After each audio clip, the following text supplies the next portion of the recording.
खुशी 32 साल की थीं और बेंगलोर में एक आर्किटेक्ट थीं। वह आधुनिक डेटिंग के अंतहीन चक्र से गुजर चुकी थीं। हर बार जब उन्हें लगता था कि उन्हें कोई गंभीर साथी मिल गया है, तो बात यहीं खत्म होती थी। तुम बहुत अच्छी हो, लेकिन मैं अभी किसी कमिटमेंट के लिए तैयार नहीं हूं। एक और असफल डेट के बाद एक 35 साल का नील पुणे में एक आईटी कंसल्टेंट था। उसने इधर उधर डेट की थी, कभी यूं ही नहीं, हमेशा ईमानदारी से, लेकिन ईमानदारी अब चलन में नहीं रही। जब उनकी छोटी चचेरी बहन की शादी एक आधुनिक अरेंज्ड सेटअप के जरिए हुई, तो नील ने सोचा, शायद मैं गलत जगहों पर प्यार ढूंढ रहा हूं। उन्हें अब कोई चिंगारी नहीं चाहिए थी, उन्हें स्थिरता चाहिए थी। दोनों ने बेटर हाफ नाम के एक चुनिंदा अरेंज्ड मैरिज ऐप पर साइन अप किया। एक ऐसा ऐप जो लोगों को जाति या आय के आधार पर नहीं, बल्कि भावनात्मक अनुकूलता के आधार पर मिलाता था। खुशी की प्रोफाइल में लिखा था, मुझे नाइट क्लब की तुलना में किताबों की दुकानों में ज्यादा सहजता महसूस होती है। मेरा मानना है कि रिश्ते रातों रात नहीं बनते। मैं एक शांत, दयालु साथी की तलाश में हूं, एक आदर्श साथी की नहीं। नील की प्रोफाइल सरल थी, परिवार उन्मुख, स्थिर, व्यावहारिक। लेकिन मैं अब भी धीरे धीरे बढ़ने वाले प्यार में विश्वास करता हूं। देखते हैं कि हम एक दूसरे के लिए उपयुक्त हैं या नहीं। जब एल्गोरिदम ने उनका मिलान किया, तो खुशी ने उसे लगभग अनदेखा कर दिया। वह किसी दूसरे शहर के व्यक्ति के बारे में निश्चित नहीं थी, लेकिन उसका संदेश अलग था। हाय खुशी, मुझे शांति के बारे में आपकी लिखी बात पसंद आई। शायद शांति को कम आंका जाता है। क्या आप बात करना चाहेंगी? यह कोई पिकअप लाइन नहीं थी, यह वास्तविक थी। उनकी पहली वीडियो कॉल 3 घंटे तक चली। बस 2 थकी हुई आत्माएं ईमानदारी में सुकून पा रही थीं। खुशी ने उसे अपने असफल रिश्तों, देर रात तक जागने और अपने इस विश्वास के बारे में बताया कि प्यार अब सौंदर्य से ज्यादा और समझ से कम हो गया है। नील ने उसे अपने माता पिता की स्थिर शादी, अपने शांत सप्ताहांतों और कैसे वह कभी कभी घर की याद दिलाने के लिए बिरयानी बनाता था के बारे में बताया। वे रोज बातें करने लगे, कभी काम के बारे में, कभी जिंदगी के बारे में, और कभी कभी बस चुपचाप। यह कोई आतिशबाजी नहीं थी, यह गर्मजोशी थी। 2 महीने बाद नील बेंगलोर गया। जब वे मिले तो उन्हें अजीब सा लगा, जैसे किसी याद से मिलना हो जो किसी तरह आकार ले चुकी हो। कैफे में नील घबराया हुआ था।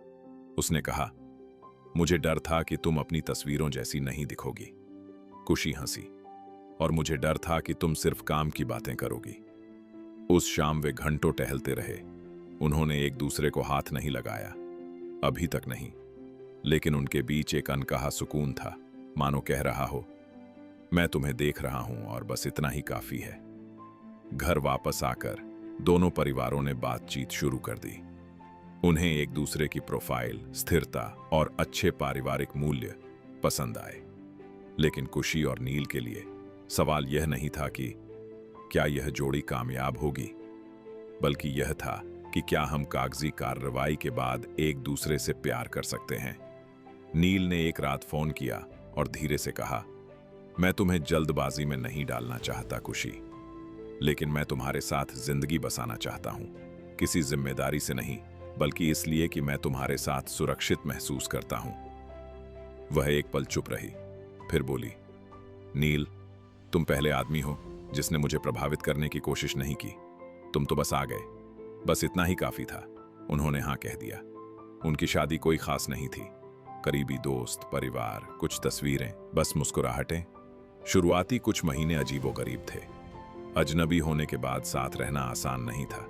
खुशी अपने कपड़ों में बहुत ज्यादा उलझी रहती थी। नील बहुत ध्यान से सुनता था। नील को शांति पसंद थी। खुशी को देर रात तक संगीत सुनना पसंद था। वे किराने के सामान, बिल और वीकेंड की योजनाओं को लेकर बहस करते थे, लेकिन वे बातें करते थे हर बार। एक शाम एक छोटी सी लड़ाई के बाद नील ने चुपचाप फ्रिज पर एक नोट छोड़ दिया, जरूरी नहीं कि हम हर बात पर सहमत हों, हमें बस एक ही पक्ष में रहना है। खुशी ने उसे पढ़ा, मुस्कुराई और उसके बगल में एक चॉकलेट मफिन रख दिया। यह उनका सॉरी और आई लव यू कहने का तरीका था। महीने सालों में बदल गए। प्यार अचानक नहीं आया, ये छोटी छोटी बातों से बढ़ता था, जैसे नील उसके उठने से पहले उसकी कॉफी गर्म करता था, जैसे कुशी भूख लगने पर भी उसके लिए आखिरी पराठा बचा कर रखती थी। वे वीकेंड पर घूमने जाते थे, ज्यादा हंसना सीखा, जल्दी माफ करना सीख लिया। अपनी पहली सालगिरह पर नील ने धीरे से कहा, पता है, मैं पहले सोचता था कि अरेंज मैरिज प्यार को छोड़ देने जैसा है, लेकिन अब मुझे लगता है कि यह प्यार को ढूंढने का एक और तरीका है। कुशी मुस्कुराई और अपना सिर उसके कंधे पर टिका दिया। शायद प्यार इस बारे में नहीं है कि आप कैसे मिलते हैं, यह इस बारे में है कि आप कैसे रहते हैं। सालों बाद जब उन्होंने अपनी कहानी उन दोस्तों को सुनाई जो अभी भी डेटिंग ऐप्स के जरिए जूझ रहे थे, तो कुशी ने एक साधारण सी बात कही, और सच भी, मैंने जुनून के लिए शादी नहीं की थी, मैंने शांति के लिए शादी की थी, और कहीं ना कहीं शांति जुनून बन गई। नील ने मुस्कुराते हुए कहा, हम उस तरह के प्यार में नहीं हैं जो तेजी से जलता है, हम उस तरह के हैं जो टिकता है। सुबह की धूप उनके छोटे से अपार्टमेंट की रसोई में फैल रही थी। टोस्ट और फिल्टर कॉफी की खुशबू हवा में फैली हुई थी। कुशी को साइट विजिट के लिए देर हो रही थी। उसका बैग आधा भरा हुआ था और उसके बाल अभी भी गीले थे। नील उसे रसोई के एक छोर से दूसरे छोर तक दौड़ते हुए देख रहा था और एक हल्की मुस्कान के साथ अपना सिर हिला रहा था। नील मजाक करते हुए, जानती हो, एक आर्किटेक्ट होने के नाते तुम अपनी सुबह की योजना बनाने में बहुत बुरी हो। कुशी आंखें घुमाते हुए, ऐसा इसलिए क्योंकि मेरे क्लाइंट ने कल रात 11 बजे पूरी एलिवेशन बदलने का फैसला किया था। नील, तुम मना भी कर सकती थी। कुशी, और प्रोजेक्ट गंवा दोगी। नील मुस्कुराते हुए, जब मैं कोड डिबक कर रहा होता हूं तो तुम मेरी तरह लगती हो। उसने उसके लिए कॉफी डाली और उसे शांति की भेंट की तरह थमा दिया। वह रुकी, उसकी तरफ देखा। उसकी आंखों में शांति, उसके हाथों में स्थिरता, और एक पल के लिए सुबह की सारी उथल पुथल गायब हो गई। कुशी धीरे से, तुम्हें कैसे पता चल जाता है कि मुझे इसकी कब जरूरत है? नील, क्योंकि मैंने तुम्हें पढ़ना सीख लिया है, जैसे रोजाना मौसम का पूर्वानुमान। कुशी मुस्कुराते हुए, तो आज का मौसम कैसा है?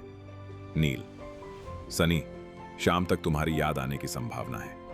वह हंसी, उसके गाल पर चुंबन किया और चली गई। उस शाम कुशी की मीटिंग देर तक चली।